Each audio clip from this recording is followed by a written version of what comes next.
T minus 50 seconds.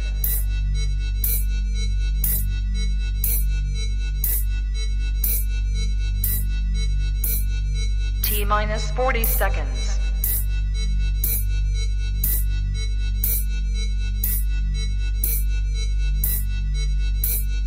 T minus 30 seconds.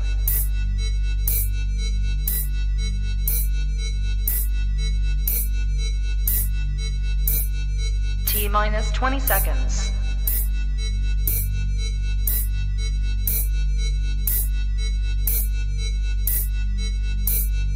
Ten, 9, 8, 7, 6, 5, 4, 3, 2, 1, 0. Own it, own it, own it, Kong. I own it. It did. Women's Wrestling Talk, the #1 women's wrestling show on the planet.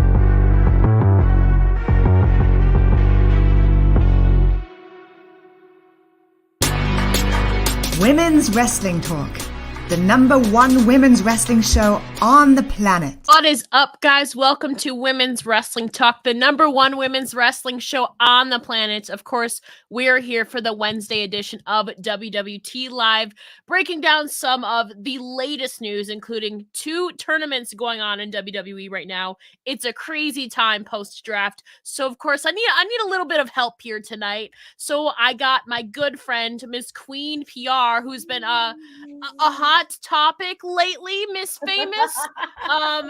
So how are you doing today? I am so good. I'm tired, but I'm so good. I'm happy to be back on my favorite news talk show.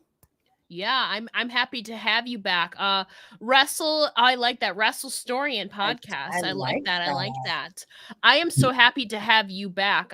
Like I said, alluded to, there's a lot of news to break down, but I feel like, I mean, you yourself have been a little bit in the news topic lately. So for those who maybe aren't aware, let us know what's been happening with you.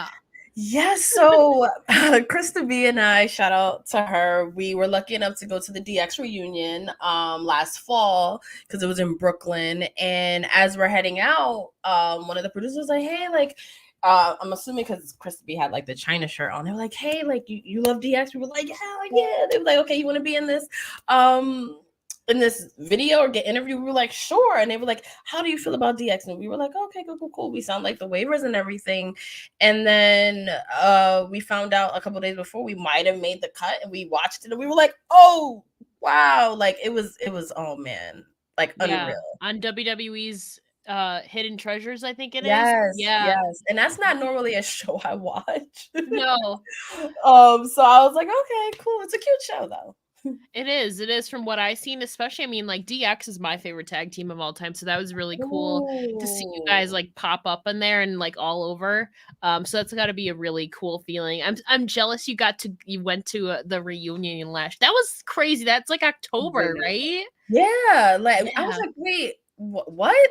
And then I had, so a friend of mine like took pictures of us getting interviewed, and Crispy was like, don't post those, like, it's, what if it doesn't lead to anything? And I was like, that's true, like whatever. And I was like, oh shit. And I went and I found the photos, and I was like, oh, so it was really cool, like to especially not to like expect it. Yeah, so that's definitely cool to see. Ron, thank you for joining us. As always, Ron. Good to have you here today. Like I said at the top of the show, there's some tournaments going on the topic of WWE, going on obviously on the main roster, but also in NXT last night, they got their NXT Women's Championship tournament underway. I feel like for some of these tournaments, to break them down a little bit more, we might need a third person to help us out here. Actually, he just disconnected. So never mind. We'll bring him in a second. That was funny. But yeah, so talking about this NXT Women's Championship tournament, obviously, Indy Hartwell was the former champ. She said that she got a high ankle sprain.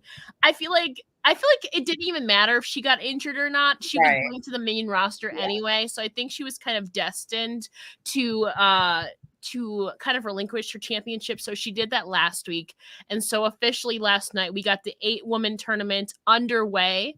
And we already have 2 of the semifinalists known, Tiffany Stratton and Lyra Valkyria. Last night, Tiffany obviously wrestled Gigi Dolan, who had an interesting response to her loss, which we'll get to in a bit. But then also Valkyria defeated Kiana James. So I don't know if you've got a chance to watch it. I did. Even if you didn't, though, we know the results. What do you think so far about this tournament? So what I like about the tournament, which I think like kind of gets missed, is that like we get good matches at least. Some are always like, okay, well, we kind of know who's gonna win, like this, squash ones. But I think like all 4 ladies brought it. Especially like Kiana James. I feel like that's the best I've ever seen her look. It was the semi-main event, and I just enjoyed both matches where I didn't really know who was gonna win or not. I was kind of hoping, like, I wish Gigi wasn't the one to go against Tiffany Stratton, because I think we all kind of know she might just be taking it. But I was hoping that Gigi didn't have to take the pin, but her response was very interesting. Yeah, so I mean, we kind of we'll kind of bring it back to NXT for a second, but yeah, like we were talking about after the match, I don't have the exact screenshot of it, but she made a reference to her previous persona, Priscilla Kelly, and I believe she posted on Instagram saying, "I miss being PK," in reference to her former persona, Priscilla Kelly. It seems like that was in response to her loss. She's been getting a decent push. I mean, she had that high profile match with JC Jane, and her brother was involved in all of that. Then there was the blood and all of that. So I don't know. To give us a little bit more insight, let's bring in our good friend, Mr. Professor Gerard. Hi! What a day. How are you, ladies? Mood. How are you? I'm good. I could not believe how long it took to log on. I'm literally on a completely different computer, so it just is one of those days. Sometimes it'd be like that. It's like that sometimes. But yeah, so we're talking the potential return of Priscilla Kelly. Yeah. I'm excited for that. I'm excited too. And I mean, if you think about it, it makes sense. When she came in as Gigi Dolan, we were on the tail end of Black and Gold, moving into 2.0, certainly a kinder, gentler, more easy to digest NXT.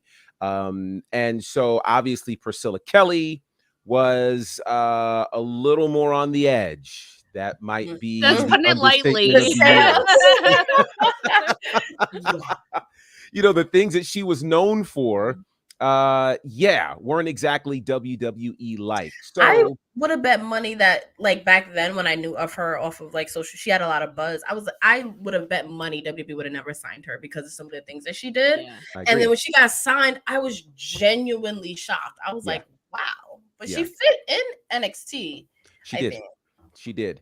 So I think it'll be perhaps an opportunity for her to kind of delve in and see what elements of Priscilla Kelly could perhaps find their way to this version of NXT, which I think would be very, very interesting. Now I'm interested to see, does she bring back the red hair? She had red and she also had dark black hair before. Does she kind of transform herself? She hasn't really been, she's never been shy in anything she does. But it's interesting to see, it seemed like she was getting some wave of momentum, but I feel like with Tiffany Stratton going in, it's kind of becoming, at least to me, clear what the finals is going to look like. Because if you look at the other side of it, obviously we have Valkyria advancing to the semifinals, but in that bottom right bracket is Cora Jade and Fallon Henley. I love Fallon Henley, but I would be shocked if she beat Cora Jade. So obviously that's going down next week. The other half, we have Roxanne Perez and JC Jane. That one I'm kind of 50-50 on, but with Tiffany already in the semis, I mean, they've done heel on heel before. Maybe Gigi interferes in this match and costs JC Jane which makes kind of protects JC in a way still, so that she doesn't lose cleanly. But yeah, we still have 2 more opening round matches to go next week. The semifinals, I assume, will go down the week after. And then obviously we'll get our new NXT Women's Champion crowned at Battleground. Who do we... I feel like I know who the final 2 are going to be. I just don't know who's going to win it. What do we foresee happening here in this tournament? I see Tiffany. I see them pushing. I see them like finally like pushing her to the moon. Mm-hmm. Yeah, I think whoever gets it is going to need to have a solid, lengthy run. Yeah. The NXT Women's Championship has had the hot potato on it ever since Mandy Rose left. And we've not really been able to get any real traction behind that championship. So I feel like, it could easily be Tiffany. I don't think it'll be Roxanne Perez. I hope not. Winning or in the finals? I don't think she'll be winning. She might make it to the finals, but she won't win. So for me, the scenario, they could do, I feel like heel on heel is the least likely finals. Mm-hmm. Face on face, possibly. But I feel like normally, it's heel on face. So, I mean, I would love to see Valkyria kind of not upset, but kind of make a shock and go. I feel like it's going to be Tiffany and Valkyria or Cora and Roxanne. I feel like if Tiffany wins, then it's kind of obvious that Valkyria is winning that semifinals match. Yeah. I mean, Tiffany and Cora have had a little bit of beef lately too, though. But to me, that heel on heel just seems the least likely out of it. So I think it's going to be one of the 2 of those combinations. But that's assuming, again, Roxanne and Cora both advance. Who knows? There might be some surprises in this tournament. But obviously, we'll see how that shakes out next week. We'll have more answers after the final 2 opening round matches conclude. But before we move on, I want to say hello to some people in the chat. Bobby, thank you as always. Wrestling Realm. Wrestle. I keep wanting to say Wrestle Historian. Yeah. We'll talk about this next tournament because there is one match on that SmackDown side. Dude. Oh my gosh. We'll get to that in a second. I want to speak to that comment really quickly. This comment right here. Yeah.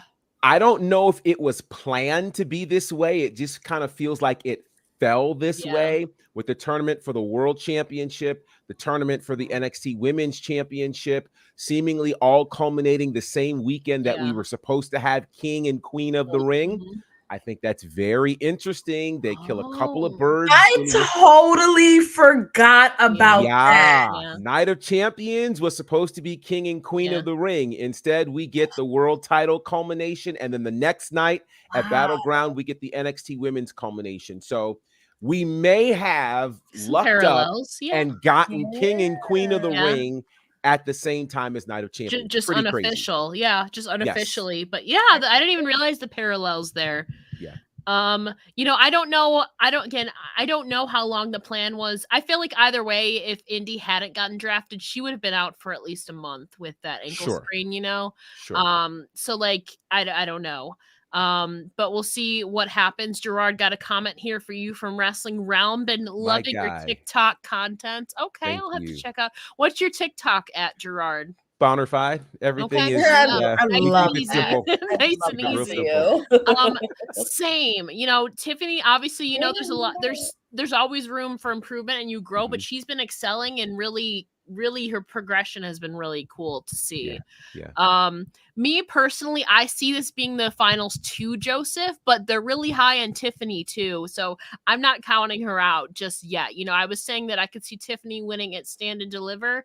I could see her winning here. We'll see what happens. Roxanne and Cora would be dope. Also, Tiffany and Valkyria. I feel like it's going to be one or the other at this point. We'll see what happens. Indy being injured and called up made it a coincidence. Yeah, it kind of did. Again, I don't know how far in advance that they planned on her getting called up, but even if she wasn't, again, she got injured. So I feel like she might have had to relinquish it either way. But like you said, Gerard, we have another tournament to talk about. the WWE World Heavyweight Championship tournament that started this Monday night on Raw. Obviously, we have the Raw side complete already. We still have SmackDown to go on Friday night, but man, I will say, you know, my concern was Cody Rhodes being in this tournament, because I'm like, but then, you know, Brock Lesnar, they got him out of that, because I said from the beginning, Cody should not be this first champion, should not. But they found a creative way that still protects him and sets him up for something else for Night of Champions. Go on, Queen BR, you're gonna say no, something. I just I like that they're triple threat matches. I do Yeah. like that, and I do I agree with you. I don't think Cody should be the first champion. Like I love that they're making it harder and harder. They're making the mountain higher for Cody to climb, because what his fans don't realize is that it's for him. It's better for him. Like, let him go through Brock, let him go through a couple more people, and then get that championship. No, I agree. I definitely didn't see Cody becoming the champion. Again, I think we've been given context clues in terms of what this entire journey is going to look like. And so I want all wrestling fans to save their anger for something that is more necessary. We were told, listen, it's, again, everything was very strategic. The week after Mania, you get the Dusty Rhodes biography, in which Cody flat out tells us, for my dad, it was all about the chase, and it was about making things difficult. He laid it all out for you then. You're right. And then after that, you know, the night after Mania, Paul Heyman, the wise man, tells the whole world, you're not going to get a shot, and rattles through all of the year's pay-per-views, basically.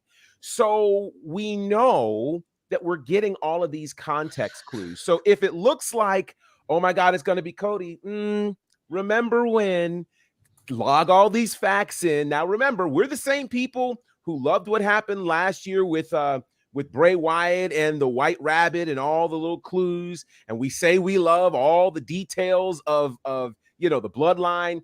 I need you, if you watch Scandal at all, to put on your gladiator hat and rock like that, because that's the way we're rocking here in this next year, which means Cody is not going to be the world champion anytime for the rest of this year. I'm telling you, it won't happen he'll get tested, he'll get beat up, all kinds of things will happen until you actually forget that he's supposed to finish the story until the appropriate time. So don't worry about Cody. Cody's got enough stuff to entertain us. Yeah. I won't go down the rabbit hole of Roman Reigns, since we were talking about rabbit holes. But I will talk about this tournament. You know, yes. I felt like Seth Rollins, you know, they took care of the Cody Rhodes. Cody is not going to be facing Brock at Night of Champions. I would be shocked if they didn't put a stipulation on it, considering Brock's. Sure. First of all, that whole segment with Brock and the mic, which is so meme worthy. I just want a nice massage. That was so meme worthy, by the way, that whole segment by itself. But obviously, you know, Finn Balor, that allowed Finn Balor to get the pin on The Miz to advance to the semifinals. Obviously, Seth Rollins defeated Damian Priest and Shinsuke Nakamura to also advance. And then kind of a SummerSlam 2016 rematch, Finn Balor versus Seth Rollins in the semifinals. Seth Rollins, I feel like most people have been saying, should be in this position to at least contend for it. And he will be contending for it officially at Night of Champions. And I'm sure, I don't know if they're going to run through the whole thing on SmackDown, since it's because that would require 3 matches and SmackDown is only 2 hours. I don't know. I hear they're supposed to. Okay. Well, they are supposed to, at the very least, begin the opening round matches on Friday for SmackDown. So it'll be Seth Rollins versus one of these 6 in the finals at Night of Champions. But I wish I could zoom in on this. I can't, unfortunately. Man, I'm excited for this top right match, but like I popped, but I'm also sad because I could picture 2 of these going on to the semis, like to begin with, which is why I'm like, I'm excited for it. But like, man, I think Edge and like AJ in the semis would have been so cool. But you know, what do we think about the SmackDown side? I'm pulling for Bobby. I don't know. I think Bobby's gonna win his. I would really love that. I've been one of those people, like, I don't care for another Edge run as a champion, particularly. I like wish there was someone else in that spot. Sorry. But AJ Styles is back. He's one of my faves. I would love to see him in the semis. I don't see him being the inaugural, but I would love to see him advance. Yeah, I am with you. I definitely think Lashley's going to win this for a couple of reasons. Every time he's been in a triple threat involving Austin Theory ends up going over because Lashley did all the work. So I'm hoping that Lashley remembers all of this and manages to not only do the work, but secure the pin as well. So I personally see AJ and Lashley in the semis, you know, with the hopes of either of them, quite frankly, going against Seth, because I think either of them would make for a great match for the World Championship tournament. In terms of Edge, Don't break my heart. I think my issue when it comes to Edge is twofold. Number one, we've not seen or heard from him since WrestleMania at all. And two, he's been vocal about how he's really on the tail end of his career. So there's a part of me that's wondering, what did he do to gain entry into this tournament? Now, hey, I was sad when Edge had to retire as the world champion. Similarly. It's like when you hear it out loud, it's like I'm just really wondering. I mean, you didn't do an interview, you didn't come on camera, you haven't said anything to us since WrestleMania. So where have you been? What are you doing? And how is it? And then there's this, which we haven't talked about. He's showing up at hockey games. That's what he's doing. With Christian, of all things, right? And they won, though. Whatever team it was won. I hope so. They had a Hall of Famer there. Somebody should have won with them cheering. But speaking of that, we've got two active Hall of Famers fighting for a world championship. I'm not fully sure how I feel about this. Poor Rey Mysterio. Rey Mysterio, you know, when you're a Hall of Famer, that usually means like the end, and we see brief appearances. He's working like, you know, it's 2002. It's kind of crazy to me to see. So it's interesting. Either way, I think it's going to be a great match. I mean, you can't lose in terms of match quality with those. This is a really good pool of talent. Like now that I'm like looking, I'm like, it is.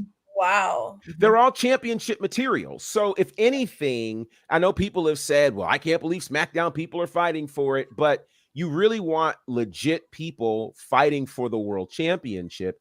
And so all of these folks have either been former world champions or are main event level material.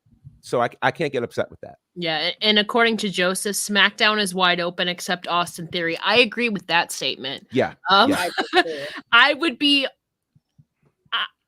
to be honest, I was still shocked at the WrestleMania ending, but I would be even more shocked if Austin Theory won this.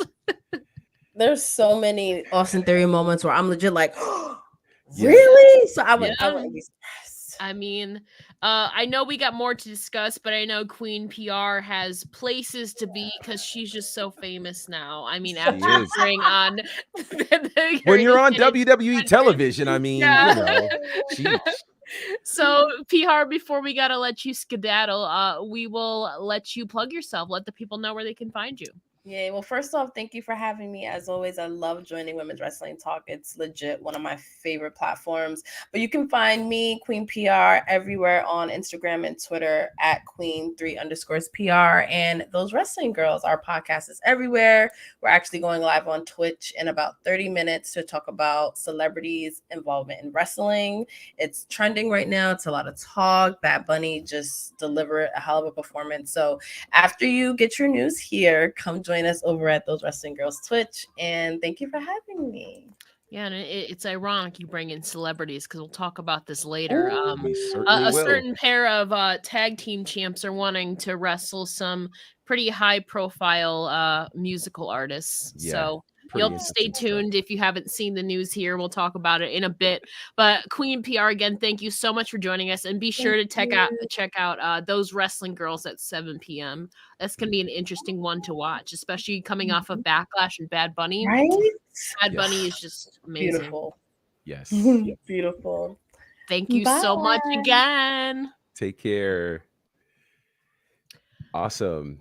And of course, you guys can check them on like the latest episode of Most Wanted Treasures, I think, from WWE on A&E. So yeah, we were talking about it at the top of the show, kind of what had dope. happened and everything. That's such a cool moment. Pretty dope.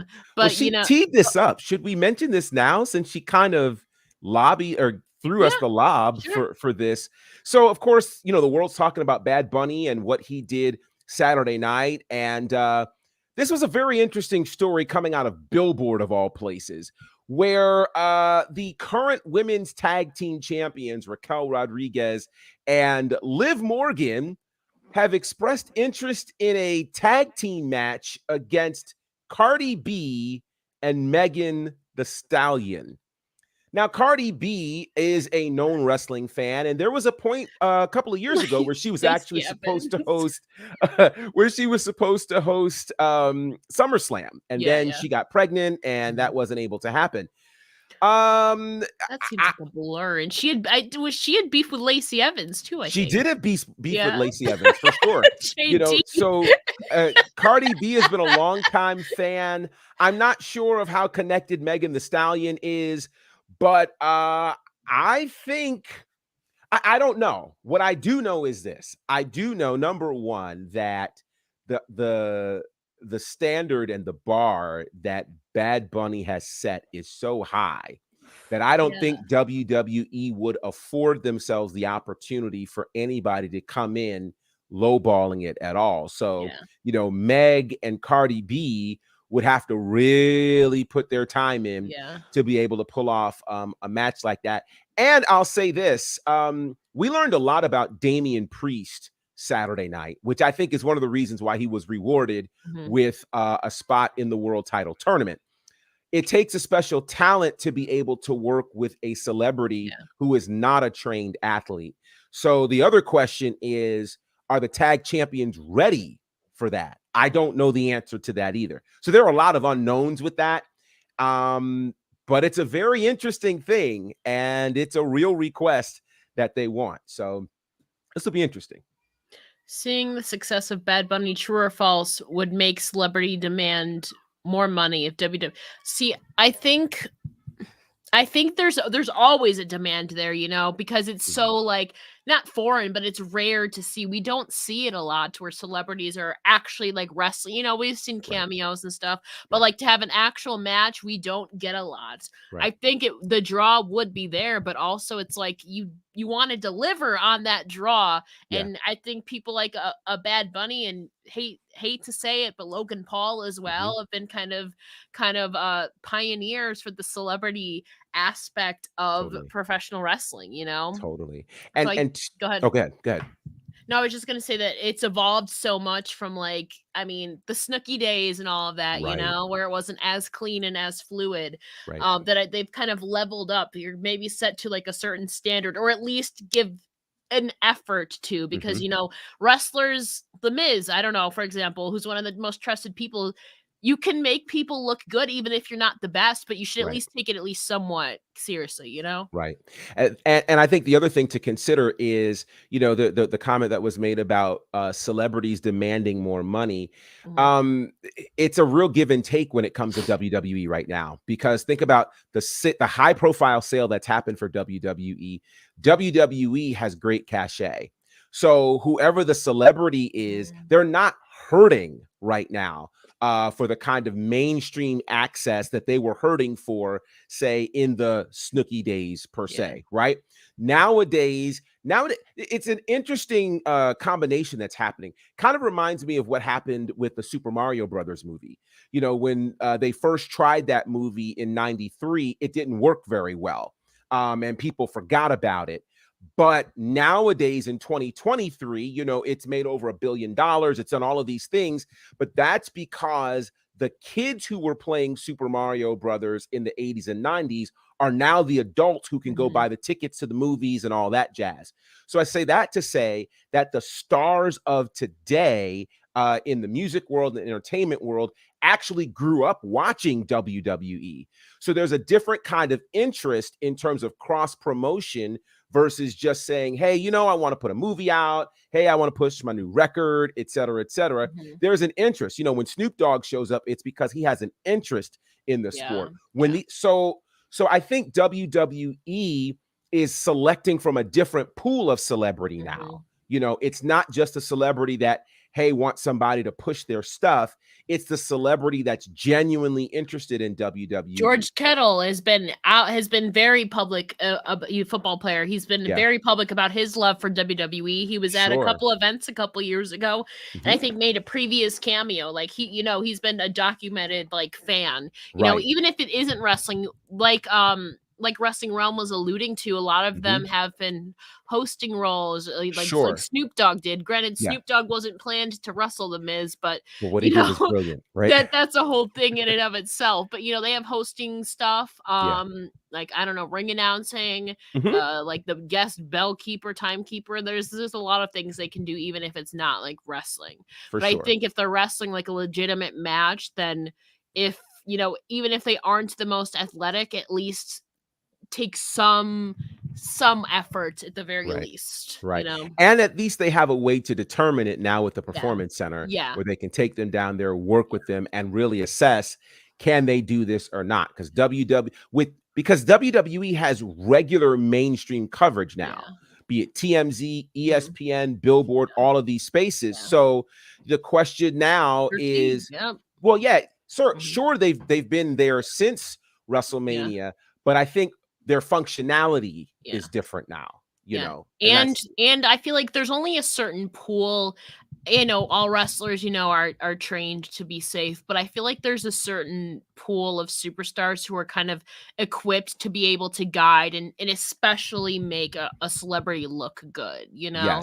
The Miz is obviously one, a veteran. Seth Rollins, you know, Roman Reigns worked Logan Paul. Obviously, I feel like there's only like a certain group of guys that like the vets, pretty much. But obviously, Damian Priest stepped up. I mean, granted, he's been doing this 20 years. He's only been in the WWE bubble like maybe 5. But it kind of also goes on to who they're facing in a potential match too as well. Absolutely. So we'll see what happens with that. I have no idea if anything will come from it. But you know, we were talking about Backlash, and obviously, like, my gosh, like the crowd in and of itself was the whole highlight of the night, like for real. You know, there's been reports now, which is kind of no surprise here, that WWE is potentially looking into making Puerto Rico the permanent home of Backlash, you know. Also, I'm glad that they took off the WrestleMania part of it. That was a mouthful. Cody kept accidentally saying WrestleMania Backlash too, as well in his promos. He did. But Backlash just has a different feel to it, you know. It kind of has the connotation coming off of Mania built in, but just Backlash is nice. And you know, I have to agree, like Backlash, like the crowd, even if, you know, there were obviously some lower moments, but even through those lower moments, the crowd kind of made you feel like rejuvenated watching it and more invested in it, you know. Even if there were some moments, you know, not everything's perfect, but definitely even through the low moments, I feel like they picked it up a bit. For sure. They were, you know, it's interesting. They reminded us of the responsibility of what the crowd is supposed to do. You know, I mean, think about it. We see this happen. That's why they talk about home games in sports like basketball and football. And they know, especially like in college football, there are certain spaces that you're afraid to go because the crowd is going to be so loud that you can't think and that you can't, you know. So that's what a crowd is supposed to do. Is be that vested in what's happening. And so to me, if the Puerto Rico crowd did that and they say we're coming back every year, I think that's a massive win. I hope they take it to Paris as well. And so I honestly think the Saudi Arabia situation, you know, if there wasn't so much money attached, then they'd have to really make a decision based on how hot that crowd is, you know. So I think crowds really do make a difference in the world of WWE and anywhere, quite frankly. And I think what they're able to start to see is, all right, who really appreciates us the most? And whoever does, that's where we're going. Mhm. And it may mean, you know, and I think we might have talked about it on this show, the potential of making PLEs a bit more rare in the States Yeah. because other people will appreciate them more. And I mean, you know, again, I have not stopped watching Bad Bunny's entrance over and over and over and over again. And I'm listening to the song and all. It's just that feeling that it evokes. And so, yeah, I hope they're able to watching Zelina's like match that introduction. too. I've watched that so many times and I cry every time. It's incredible. And that's what it's supposed to create moments, and the fans help to create moments. And so, you know, it reminds us of the hot NXT days, you know, where the fans would create those moments, you know. So I'm hoping that fans of the mainstream product are now going to have to dig in and actually become, get this, imagine this, fans. Yeah. Yeah. Yeah, and it was apparent, like Joseph was alluding to, the Jacksonville Raw was just granted, you know, they hadn't had a premium live event / pay-per-view in Puerto Rico since 2005. So of course that crowd was going to be hot because it's a rarity for them. Sure. But just imagine paying money to have fun. But you know, especially, you know, just the drastic difference between Raw and freaking oh my god, the disparity was just so, you know, obviously people are always going to be hot for Cody, like the crowd's always going to be ramped up for that, but for the majority of that Raw, especially comparison to Backlash, oh my gosh, there's just a drastic difference. Also, hello Axel, thank you from Italy. That's I think awesome. it's very late where you are. I believe I think it's around mid 1 a.m. almost. Yeah, so thanks for joining us. Yeah, but you know, especially that Paris crowd, like you were talking about. Hurricane Helms just did an interview today that just aired on God TV right before this. And, you know, Bailey was also talking about it, that they want a PLE in Paris. I believe WWE actually tweeted out today, where should the next PLE be? Where should we go? And a lot of people were saying Paris, you know, even from the videos I saw them singing Seth Rollins' song for like 15 minutes, even in the subways where they were going home. And Baron Corbin getting, I don't know if you saw that, Baron Corbin he won. He did. I think that might have been a last minute thing because of the crowd reaction he got personally. But yeah, the international crowds, because it's such a rarity, you know, they appreciate it more. And, you know, so Paris though seems to be at the top. That would be cool to see. I don't know personally if they've ever had a PLE in Paris. I don't think they have. They have not. But yeah. They have not. Yeah. So hopefully, you know, the next 2 premium live events are going to be international Saudi Arabia, and then London, right? And then Detroit. We don't know what's happening in the September October thing, right? Did they say where Survivor Series in Boston again? I don't know. I'm not sure. I feel like they said where it was, but I don't remember where. I don't remember. But it'll be interesting to see where their September and October pay-per-views are gonna be. It will be.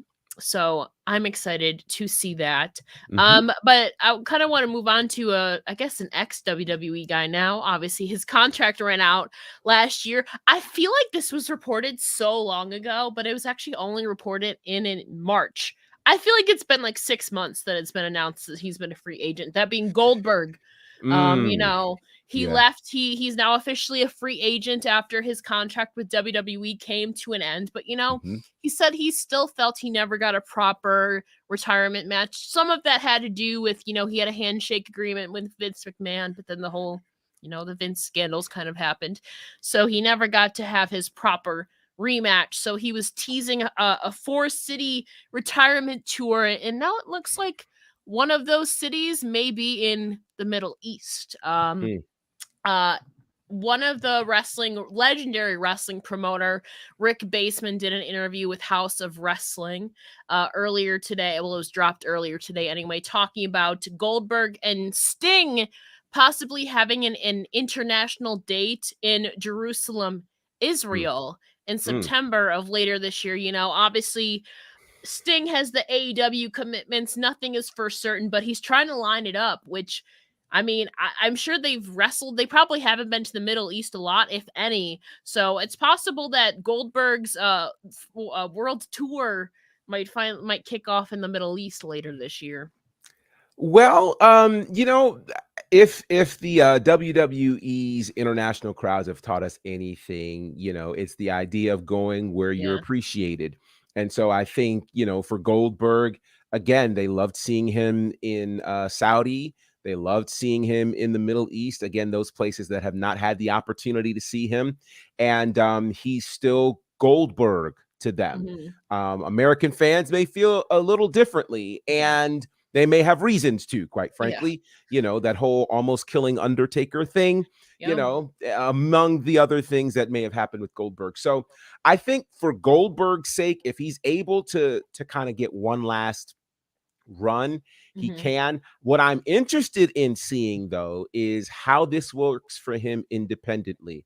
Remember, Goldberg has never wrestled independently before. He was either WCW or WWE, or of course that very long layoff. So him having to depend on an independent promoter to put something like this together in Israel, that'll be very interesting. And he may quickly discover that it's far different than when the WWE does something like this. So we'll see. I'm not ruling it out, but it'll be interesting to see. And who knows what kind of money he'll be asking for to make that happen. And Rick clarified that obviously stuff is far from being nailed down, but they've been in talks, and he's been talking to Goldberg actively. They're longtime friends. And he said, but he did also say he wouldn't be surprised if Goldberg ended up going back to WWE to do something massive, which I wouldn't be shocked at either, considering Vince is kind of back in WWE.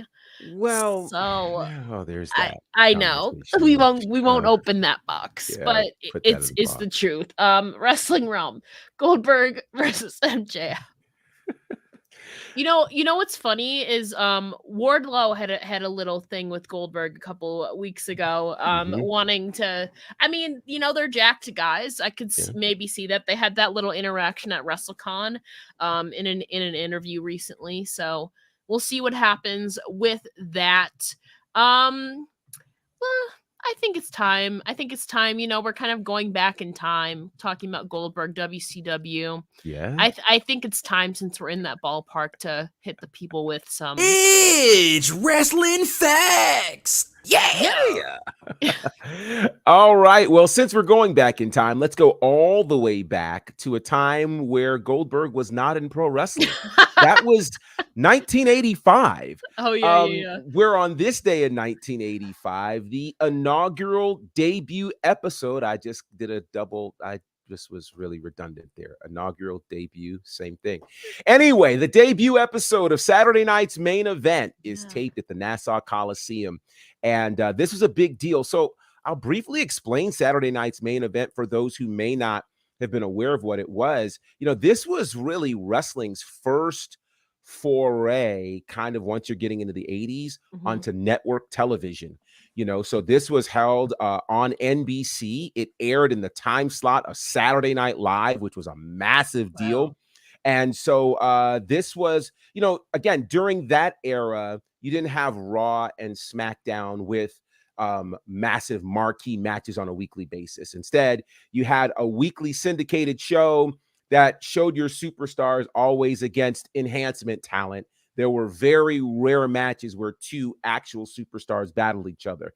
That was saved for Saturday Night's Main Event. So on this Saturday Night's Main Event, on this inaugural episode, there was actually a world title match, which was rare for television. It was Hulk Hogan against Cowboy Bob Orton, and Hulk Hogan won that match by disqualification. We skip all the way to 1999 because this is a big one. Monday Night Raw took place in Orlando, Florida. And according to the Nielsen's, it was the most watched episode of Raw domestically ever. It did like an 8.1, which, I mean, just to kind of put this in context, when the Monday Night War was going on, they were battling at 4s, 4.5, sometimes maybe a 6. So they did an 8.1, which is nuts. But the main event for it is kind of why. Yeah. I mean, just imagine this. You had The Rock, Stone Cold, and Vince McMahon taking on Shane McMahon, The Undertaker, and Triple H. That was the main event of an episode of Monday Night That sounds Raw. fake, to be honest. But it really happened, Yeah. right? Now, there was another match that happened on this card that I'm a little ashamed to talk about here on Women's Wrestling Talk. I'll just say that it involved the then WWE Women's Championship. It was supposed to be in an evening gown match. Mm-hmm. The champion was Sable. She replaced herself with Nicole Bass. Now, if you guys don't know who Nicole Bass was I mean, really muscular. Yeah. Very, very big. And so in all of this, Nicole Bass obviously won the match for Sable. But then Shawn Michaels was the commissioner. He came down and he actually reversed the decision. And in reversing that decision, he made Deborah the new world champion. Very odd. It was also the last time we saw Sable on WWE TV for 4 years. So all of that. Go to this day in 2001. Now, this is interesting because Vince McMahon, as we mentioned his name, and he will appear, he had a thing called the XFL, which debuted in 2000. And after only one season on this day in 2001, he closed the XFL. It was because of poor and declining ratings. And, we talked about Saturday night's main event. That really kind of led to, the WWE's relationship with NBC. Thus, XFL was on NBC, which was a big deal. But it didn't do very well in that first season. So they closed their doors, not to open their doors again for another nearly 20 years when they would open their doors, of course, in 2020. And they were getting ready to do some big things. And then a little thing called COVID-19 showed up, which closed the company down again. Then it would be purchased by an investment group that was led by The Rock. And of course, XFL did indeed relaunch this year. So there you have the XFL story. Moving to 2014, Ring of Honor and New Japan kind of did a thing before there was a Forbidden Door. Those two companies were working together and put on a card called Global Wars. It happened in Toronto. And in the main event, Adam Cole, baby, retained the Ring of Honor World Championship by defeating a guy named Kevin Steen, who you all now know as Kevin Owens. We moved to this day in 2015 when at Impact, a guy named Rockstar Spud. You guys remember Good Rockstar times. Spud? Yeah, really good times for sure. Rockstar Spud was involved in a gauntlet match that gave him the opportunity to win the X Division Championship. And he did. At that same taping, he cashed that championship in, vacated the title to get a shot at the world title, which was held by Kurt Angle. Oh my and God. as you can imagine, that didn't end well. No. Kurt Angle was still the champion. Yeah, so go figure. Last but certainly not least, as we talk about very unique times, on this day in 2020, we were very much inside of a thing called the pandemic. And inside of the pandemic, the WWE decided to continue to do all things wrestling, including pay-per-views. This was before they became premium live events. So on this day in 2020, they actually taped the in-ring matches for Money in the Bank. Now, if you remember this Money in the Bank, it was really unique because the actual Money in the Bank matches didn't actually happen at the Performance Center. They happened right there as they went from the bottom of the corporate building to the roof. And Rey Mysterio fell off the roof. And showed up on Raw the next day. I know. I remember. Kind of amazing how these things happen, right? So that particular day, they taped 2 matches at the Performance Center, which were world title matches.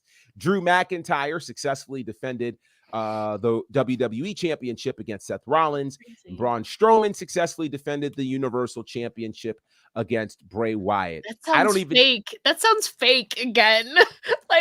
These things didn't age well. I know. It's crazy. Honestly, I forget that Strowman was champ. Yes, it was a kind of a weird time. And you might even forget that Bray Wyatt was even in the company. Yeah, well, time. Also, I know Bray defeated Strowman to win, but then Roman beat Bray. So Correct. that's how Roman's reign started. That is exactly how it started. This is just the months leading up to Roman's reign as Universal Champion. Crazy. You know, and it's interesting about this Money in the Bank because, you know, we talk about things that don't age well. Well, throw that graphic up again if you can, because we all forget that it was Otis who won the Money in the Bank for the men. Asuka won it for the women. The next night, it would come out that Becky Lynch was pregnant. She would relinquish the WWE Championship. And of course, it would go to Asuka, who just, you know, got it because she had won the night before. Otis never got to cash his in because he ended up fighting The Miz, and somehow they ended up in a court case, and all kinds of real foolishness happened. Honestly, I enjoyed that time. Maybe it's because I'm a Miz fan and I was happy that he got another reign, but it was wild. It was crazy. It did result in The Miz becoming WWE champion again. But as for Otis, not so much. So I can agree. Justice for Otis in some sense. Sorry, Otis now. Otis, who lost his woman, lost the Money in the Bank. We don't really know how he lost his woman. That's kind of odd, but you know, she's off to how did Ray survive? I don't know. Like he's just I don't know. He survived the same way the Big Show survived when he fell off the top of the Cobo Hall in Detroit against Hulk Hogan in WCW when they had that whole, you know, thing with the monster trucks fighting at the top of the building. I don't know how they do it in these worlds. I don't know. Ray is just invincible. Ray went through a lot. Think about it. During that pandemic, he fell off the top of the building. He had his eye gouged out. You know, like all of this stuff happened, and well, he's in the Hall of Fame. And that's why he's a Hall of Famer, because exactly. It's wrestling facts. Yeah. Before we head out of here, we obviously have some other stuff if you're interested in. We have WWT Live, but we have a boatload of other programming, including a bunch of post shows for Dynamite tonight. Dynamite starts in about an hour.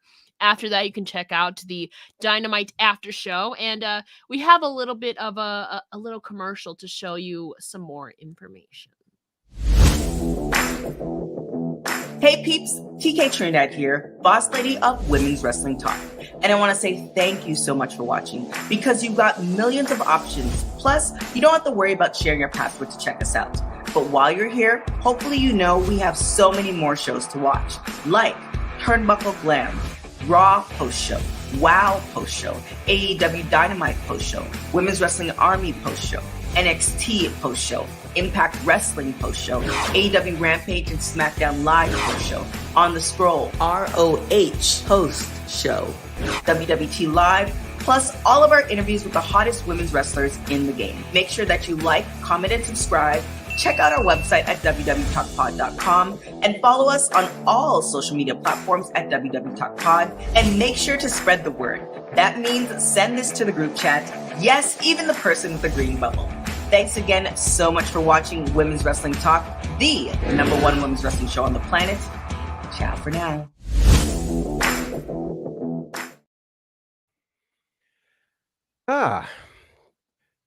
Well, you want to share? Yeah, we just got some breaking news, which I think will be very interesting. I know one person on our staff will be extremely excited about this piece of news. I can bet who it is. And that is that WrestleMania has decided where it is heading in 2027. It is heading to the new stadium in Nashville, Tennessee, where the Tennessee Titans will be playing. So that news is just broken. So if I'm remembering, 43. We do know where WrestleMania 40 is. That's in Philly. Now, we don't know what's happening in 2025 and 2026, but in 2027, we'll be going to Nashville for WrestleMania. So I miss Nashville, man. I love Nashville. And the fact that Nashville is, and I've, watching the growth of Nashville as a city has been incredible. So it's been crazy in other spaces to host a WrestleMania.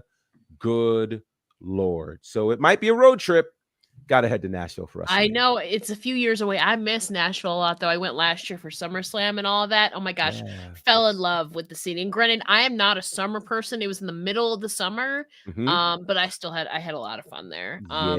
Yes, yes. Oh yeah. Yeah, we know somebody who's gonna light this place up. That ends today's show, though. Before we let everybody go, Gerard, let the people know where they can find you. Of course, you can find me at All Things Bonnerfied across all platforms, Instagram, Facebook, and Twitter, and TikTok. That's right. You can check out, got some really cool videos that we're dropping with all wrestling content on TikTok. In addition, you can check out my commentary work at Southern Honor Wrestling in all of the spaces. Southern Honor Wrestling is available specifically on IWTV, and we've got a big show coming up this Friday, SHW 50. So that's going to be really, really special. I do believe the American males, as in Marcus Bagwell and Scotty Riggs, are all going to be there, along with a whole bunch of other things, including a tournament for the brand new Jake the Snake Roberts Legacy title. That's all happening at SHW 50 this Friday. Of course, all things Battle Slam are on Fight TV. All things Nightmare Factory are on YouTube. And then this merch that you see right here, 5 Seconds of Courage, is part of my merch line that you can find at prowrestlingtees.com/Bonnerfied. Also, Jeffrey, I will literally cry because Gerard's on. So if you don't know, Gerard is convinced that Roman's going to hold the title through WrestleMania next year. Yes. I can't imagine it going for 4 more years. I can't. I just can't. Oh, boy. I don't want to imagine it going 1 more year, let alone 4. But again, who knows? They want him to break some records, it seems. So we'll see what happens. I don't know how the weather is either, but it can't be as bad as where I am in Buffalo, where we have blizzards. This would be late March, early April, most likely. I assume it would probably just be like springish weather. It will be. I can tell you. Nashville's cold in January, but not in March or April. Yeah. So. You can follow me on Twitter at It's Ella J, where it says it right there. If you go to the link in my bio, you can find all my links to all my podcasts and writing and all that fun stuff. Like we said, we will be back here on Friday for the Friday edition of WWT Live. There's Dynamite stuff. There's Ring of Honor coming up. Impact is tomorrow. And I'm sure that we'll be talking about some more of that SmackDown side of that bracket. So we'll see what happens in anticipation of that. But until next time, enjoy your evening. If you watch Dynamite, enjoy that in an hour. And we'll see y'all Friday. Women's Wrestling Talk, the #1 women's wrestling show on the planet.